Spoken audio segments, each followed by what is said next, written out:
same thing on an iPhone?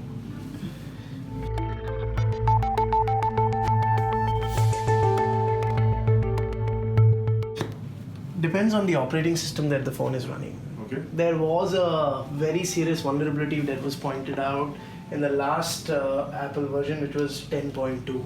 And very interestingly, it was found out by a Google researcher.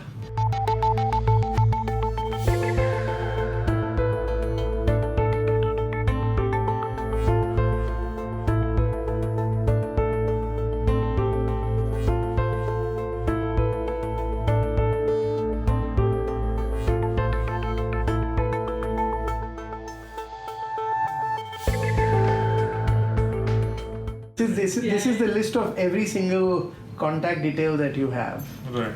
Which is everybody, right? Right. This is this phone. Right now. This phone. Ajmal, Gaje, all of these guys, right? If I click on SMS with your permission. These are all your SMSs that you have received. All bank. All bank, okay, banking information. So this is not just logs. Oh, Here with SMSs you there are have... OTPs also. Right. Yeah. So if I click on call logs, incoming, outgoing, and the duration of, these are all numbers you've spoken to, all of them. So let's understand how this works. Once I have an access to your phone, I'll go to your phone net banking's website. I'll click on forgot my password. It'll send an OTP on your phone. And you'll get it there. And I'll reset your password. Not know anything to do about it. By the time you're alerted and try to make 5 calls to your bank, I would be in your account. Okay. And a smart hacker would only do that when you're traveling to the United States with 16 hours, your phone will be offline. And this is the most scary part that you will now see. Look at this.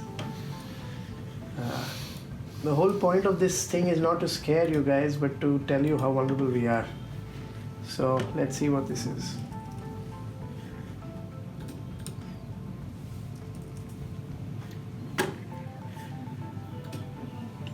For which I have got an OTP which you have access to. Sure. Other than that, how can you really get into this is you speaking right while now. I'm typing on on my this phone, phone my right customer ID on my net banking and all, you can access all of that?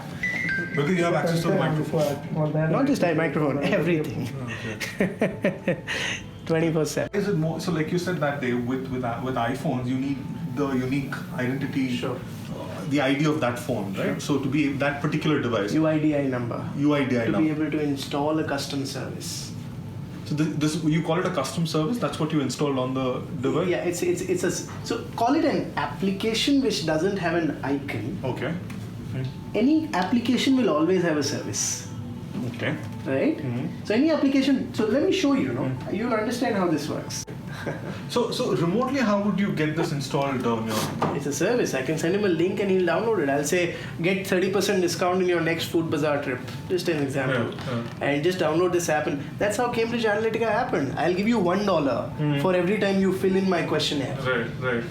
And there were how many million people who filled in that form. So that's how social engineering works. One of the most challenging things for an OEM, including Apple, including Samsung, including Oppo, Vivo, is to release the security updates, including Android. And I'll explain you why. Think of it like this, right? You have millions of billions in the case of Android, billions of devices which are using a particular type of software. You have a small group of individuals which have identified a flaw in this software which is running across billions of devices. Now the good news is that although there is a small set of people which have found out, they have come and told that to you. You know it and you want to push this update in the next release which is going in. What most people don't realize is that the moment you release an update for security patch, it can always be reverse engineered to a point where a lot of other security community members and hackers who as of now had no head or tail about this actual vulnerabilities existing across billions of devices will also find out. So what was a problem which only 15 people probably working in a garage or in a research lab in a university figured out and told Google or Apple in a responsible manner, the moment you release a patch, because remember the adoption of a It's patch staggered. is always staggered, and it's never 100%. It's impossible it can be 100%, right? So it's staggered. Now but the security community is filled with some very, very sharp people, some very, very smart people. So the moment there will be a new update that comes out for security, they will always reverse engineer that and say, okay, hey, we didn't know about this. This looks very interesting, and I still have a majority chunk of users which have not upgraded their phones. Let's go and exploit their phones. So most people don't realize that this is such a huge catch-22 situation where not giving the patch is not an answer. At the same time, giving a patch is actually like putting a nail in your coffin, because you're really telling those guys who I didn't want them to know about this thing.